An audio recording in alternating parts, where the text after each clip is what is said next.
Hi, first grade, and welcome to Monday Read Aloud. So, these books this week are all gonna have to do with winter and snow, okay? So, I can't wait to read to you this week. So, your book today is Lost in the Snow by Linda Jennings and Allison Egson.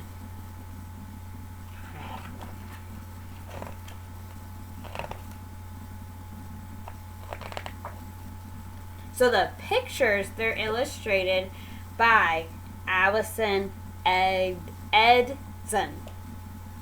Alright, let's start reading. Ollie peeped out of the barn door, and something cold and wet plopped on his nose. "What's all this white stuff, Mom?" he squeaked. "Can we eat it?" "It's snow, Ollie," his mom laughed. "It falls like rain in winter. And no, you shouldn't eat it." "Can we play in it then?" he asked. "Please, Mom?" cried Sheba and Sam. "Of course you can," said Mom, "but don't get too far." Sam and Sheba skidded and slid across the icy farmyard. "Wait for me," yelped Ollie, racing after them. When the puppies reached the field, they stopped and stared. There was snow everywhere. "Let's play," cried Ollie. The puppies chased and dug and rolled under the flying snowflakes until suddenly a strange face loomed up in front of them. A face with a huge mouth, huge eyes, and a huge bark. For a moment, the puppies froze with fear. "Run!" Sheba cried. The puppies rushed off through the flurry snowflakes. Ollie's paws scrambled and skidded as he ran and ran until at last the dog's bark faded and everything was quiet and still. But where were Sheba and Sam? Where were the farmyard and barn? "Oh no," whimpered Ollie. "I'm lost." "To it, to who? Who are you?" hooted a voice high above him. Ollie looked up. Two big, round eyes stared down. "I'm Ollie, and I lost my family, and I don't know my way home," Ollie squeaked. "Perhaps you should follow your footprints," suggested the owl. "They'll lead you home again. But hurry, or they'll be covered in snow." "Thank you so much," said Ollie. "I'll do that."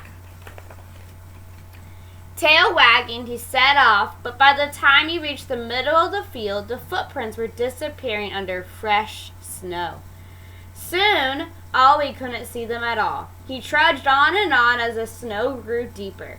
"I must keep going," he panted. "I must get back to my nice warm home and supper."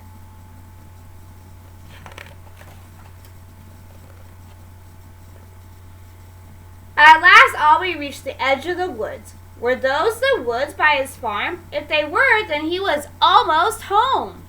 The snow had stopped falling, and evening sunlight shone through the trees.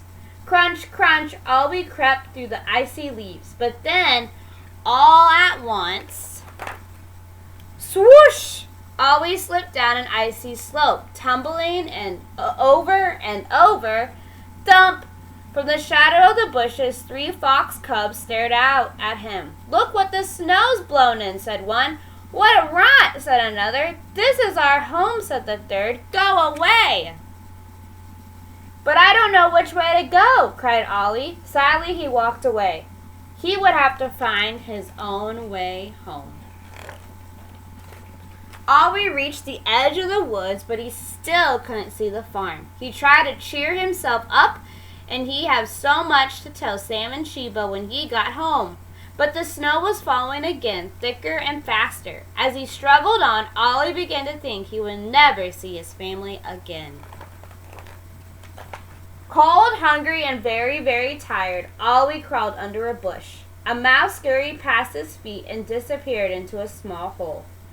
"I wish I could find somewhere safe and warm to sleep too," Ollie sighed.